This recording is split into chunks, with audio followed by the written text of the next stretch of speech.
To be a consistently profitable trader, the most important thing you actually need is actually a profitable strategy. So a lot of people get started with trading without having any clear strategy that they are going to implement whilst trading. So in today's video, I'll share with you a step-by-step guide on how you can create a highly profitable trading strategy as a beginner. Trust me, you don't need any high-level experience. All you simply need to know is know your basics of trading, and I'm going to share with you this simple step-by-step guide on how you can create a profitable forex trading strategy or crypto trading strategy that is going to win you consistent profits. So hello guys, welcome to my channel and welcome to Perez Trade. So on this channel, I mainly focus on share tips on how you and I can make money through trading, either crypto, forex, or stock. So if you find yourself in this category and you want to learn more on how you can actually make more money from these industries, then consider subscribing to this YouTube channel and turn on the bell notification. So without taking much of your time, let's get straight on my computer. Let me share with you a step-by-step guide on how you can create a highly profitable trading strategy to keep you consistently profitable. So with that already said, let's get straight into today's video. So hello guys, now that you're on my screen, I'm going to share with you some few tips that you can actually use to build a high win rate forex or crypto trading strategy. So what I'm literally going to do for you in this video is I'm first of all going to explain every single term to you, and then we are going to do a live back testing of how this strategy actually works so that we can get the best understanding of it. So now the first step when it comes to building a high win rate forex trading strategy is being able to identify the market structure. So for those of you who don't understand what market structure means, market structure simply means the direction in which the market is going to. So for you to be able to trade and for you to be able to build up a high win rate strategy, the first most important thing is being able to know which direction exactly the market is going to. Because the direction the market is going is the direction in which you want to trade. Because going against that direction simply means that you are risking your funds for no reason. So it's very advisable you try and know which direction the market is going to when you want to trade. So don't worry, we are going to do a live back testing of everything so that you are going to get it correctly. So in case you don't understand, you need more information on market structure and you want to learn more about market structure, then I advise you watch the video that will be linked down in this video description. That video contains every single thing you need to know about market structure and how you can trade it profitably, because one of the best things you can do for yourself is being able to identify market structure the right way, because not getting the market structure correctly can lead your best setup into a big trap. So now after knowing the market structure, then we'll move on to the point number 2, which says that mark your key levels. So now in the point number 1, you've identified the market structure. Let's say when you identify the market structure, the market was an uptrend like this. Let's say you identify the structure and then the market was an uptrend like this. Now, the point number 2 is saying you need to mark your key levels. So your key levels in an uptrend is simply your swing highs and swing lows. So when I talk about your swing highs, I'm referring to these points whereby the market usually comes back to retest. So these places are known as your swing highs. So if you are trading an uptrend, you need to wait for the market to always trace back to these areas, because these areas are known as your swing highs.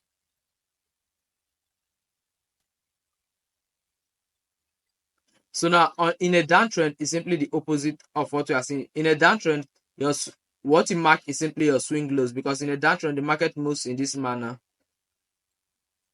and then pulls back, come in, and then pulls back again, and then come down. So in a downtrend, these areas here are known as your swing lows.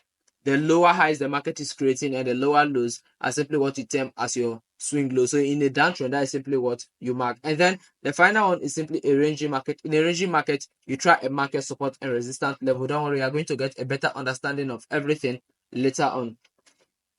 So now after identifying all of this, then you move down to the point number 3. So in case you want to get a better understanding of all of this things I'm doing right now, I advise you watch the other videos that will be tagged in the description. So then we'll move to the point number 3. So after which you can move over to the point number 3 and number 4. The point number 3 is simply wait for confirmation. So if you are trading a trending market, then your confirmation is known as a pullback. So what I mean by the pullback is simply this area here. So here is a pullback. This area here is a point of pullback. This one here is a point of pullback. So when you are trading, if you are trading a trending market, your confirmation should always be a pullback and then a rejection at a key level. And then after getting this, then you need to set a clear take profit, stop loss, and then an entry point. This will make up a good trading strategy for you. And the final tip is simply don't force any trade that doesn't work out. So now that you've seen the basic and then the rules of everything about this particular trade, why not put it into test? Let's see the result we actually get from it. Now, so hello guys. Now that I've shared with you all the rules of how you can actually build up a profitable strategy, now let's actually test it and see if it works. So now to do that, I've actually picked a pair that I'll be using for this. And for this, the first thing I'm actually going to do according to the rules here simply said identify the market structure. So for that, let's come over to our trading software and then try identifying a clear structure here. So here I'm inside this pair known as ZOR USD, which is good. So gold is one of the top movers recently, considering how a lot of these currency pairs are actually being crazy right now. So if you should look at gold right now, what do you see? One thing we can actually see is that the first thing we need to do is mark our support and resistance area. So here's our overall resistance area, and then here's our overall support area. So in case you don't know what support and resistance mean, then you can go watch my other video that will be talking about support and resistance, because in case you don't know, support area is an area whereby the market is failing to break below, and then a resistance area is the upper area whereby the market is failing to break above. So now after marking these ones right now, on a 4-hour time frame. And another thing we can notice is that let's go over to the 1-hour time frame to look for more opportunities. So on the hourly time frame, we can clearly see that those areas we mark are very far away. But then there's an area where we can actually take into consideration here. And that area is this point. So I can actually take this point into consideration. The reason why I will take this area into consideration is that you can see the market find it difficult to breaking below here, and then the moment it broke below, you can see that it's taking a reversal down to that particular area again, and you can see this place continue for as long as up to this area, which was a key support area, now gradually turning into a resistance area. So now at this point, since the market is ranging, we are not drawing swing highs, but we are simply looking out for support and resistance areas. So if you should look at the rule carefully, going back to the rule, it says that after identifying the market structure, we realized that it was a ranging market since it wasn't going to any direction. The next thing we did was we marked our support and resistance area. After that, we went to a lower time frame, and now we are trying to look for a trading opportunity. So we said that according to our rules here, in a ranging market, we are waiting for either a breakout or a rejection at a key level. And to me here, this area you see here is a key level here. This place here is a key level. The reason why I'll consider it as a key level is that it was previously a support area, now gradually turning resistant. So if the market should get to this point and then bounce up, it will be a good selling opportunity for us. But then if it should break above and then come back to retest it, then it will be a good buying opportunity. So for that, when I'm looking for my entries, I use a 50-minute time frame. So for that, I'm going to go over to the 30-minute first. And then on the 30-minute, I'm actually going to play and see what happens. So now let's see what actually happened here. Okay, the market is approaching. It's approaching. Okay, it's giving us a little reversal, but let's see how strong that reversal actually is. Okay, you can see that the reversal didn't last any longer, and the market is suddenly above this top level here. So now, since the market has broken above, here's one warning I have for all of you. Don't rush into the market the moment it broke above. The reason why you shouldn't rush into the market is that this moment it broke above, there's a high possibility that it's a fake out and it can bounce way below again. But then, if you should look at this market right now, despite the fear of avoiding any sort of being got at immediately the market reverse, we can see that there is a pure three bullish candles following each other.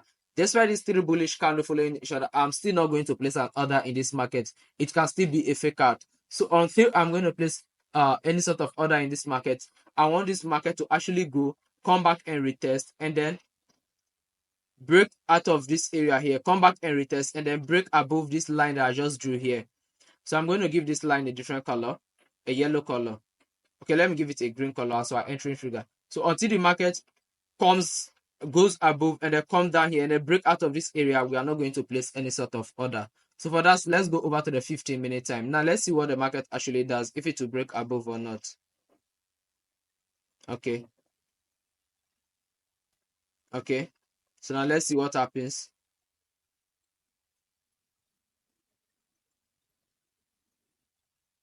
So you can see that the market just went above the point here. As you can see, it just went above this area here. So come over to the 30-minute time frame again, and let's see something. So you can see bullish, bearish, bullish, bullish. So at this point now, I'm waiting for this candle to give me a signal. Then I'm going to place an order around this green line that we just drew here. So for that, let's watch out on the 15-minute time frame.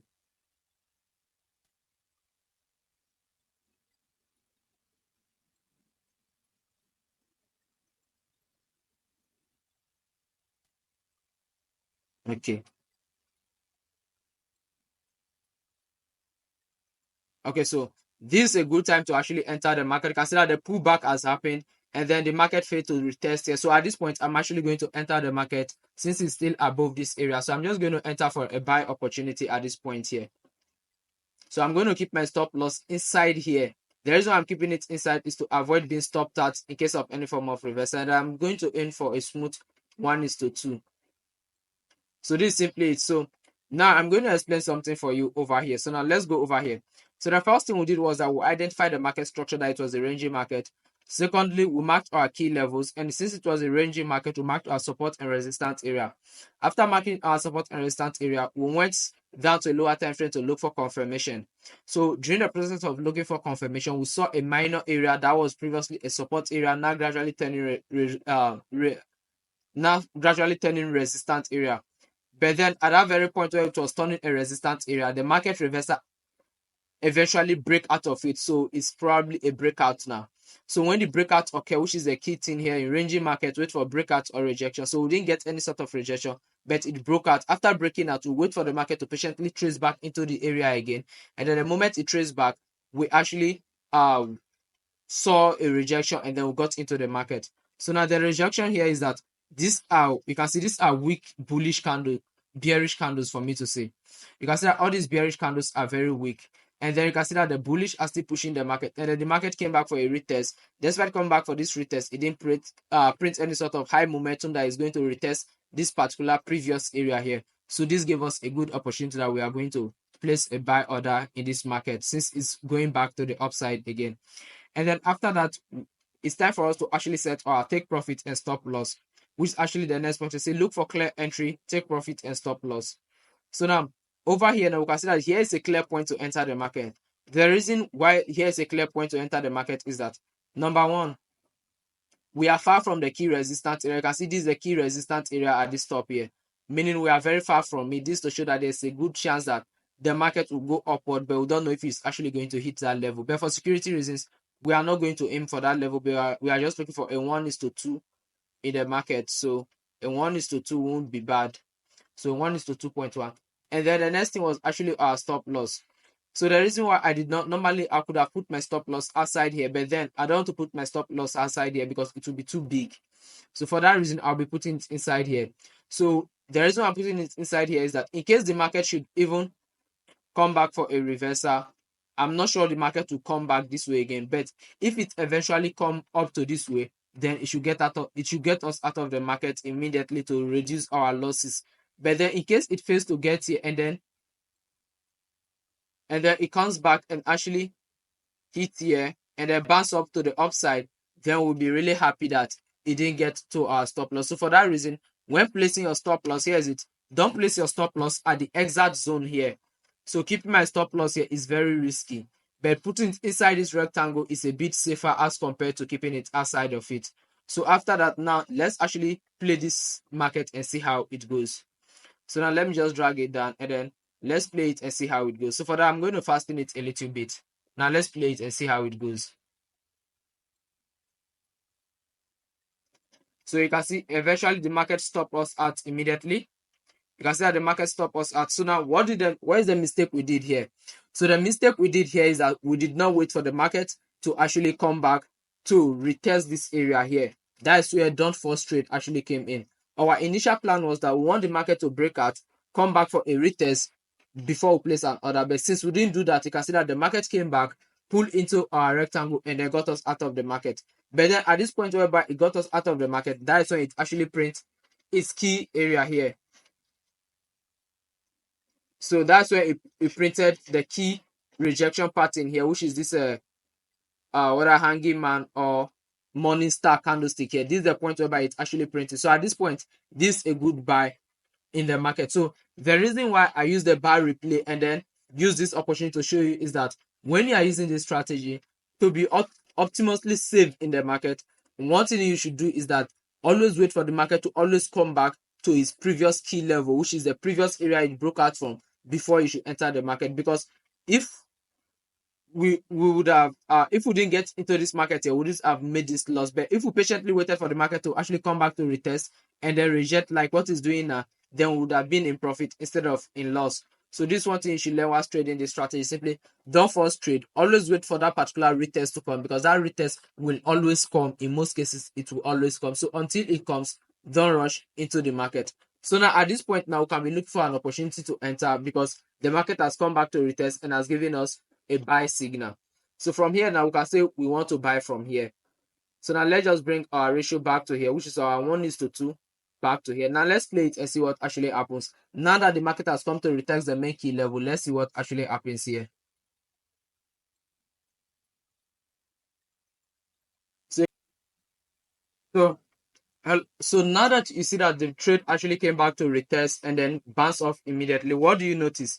You notice that after actually coming back for a retest, the market actually went into the market and then it came back inside a bit and they still moved back upward. So now, when trading this strategy, the key thing you should take away from here is that always patiently wait for this market to always come back to the area it break out from. The reason is that there's 80% chance that it will come back into that area, and then there's 20% chance that it won't come back. So that 20% chance is the chance of you actually missing that opportunity, and then the 80% chance is the chance of you actually making profit from that market. So for example, now you have to pick in between losing your capital and then being patiently waiting for the market to come back to your area. So in between here, this is where you actually make the decision. I intentionally played that first clip whereby the market got us out and then decided to play on the other clip. As you can see that I'm actually using a playback mode over here. You can see it that I'm using a playback mode. So to let you know that the strategy is very profitable, highly profitable, but it's not an holy grail to become a 100% winning strategy. That's why it's called a 90% winning strategy. And then the remaining 10% is the ability for you to always wait for the market to pull back to an area of value before you place your order. So at this point where we place our order, we can clearly see that there is no more. You can see at this point where we place our order, even if we should come over here right now, we've gotten a perfect 1:8. And then if we should even play it continue, I know this market is still going to move back upwards. The reason why I know it's still going to move back upwards is because of this big bearish candlestick that is over here. So even if I should still play it on, so you see, it still came back to touch our take profit, because after that big bearish candle, I know it's eventually still going to trade back upwards. So this is simply one thing you should know about trading. Don't be in a hurry to place an order in any particular market. Always follow the rules of your strategy. And here, what did we do? We didn't follow the rules of the strategy. Immediately it will break out, we rush into the market without waiting for the retest. So always wait for a retest to your key level before you place an order. So hope you find this video helpful, and this video has helped you come up with an easy strategy to actually trade. Always remember, it's a 90% win rate, and then the remaining 10% actually depends on how patient you are to actually wait for the pullback to happen before you place your order. So that already said, have a nice day. Bye.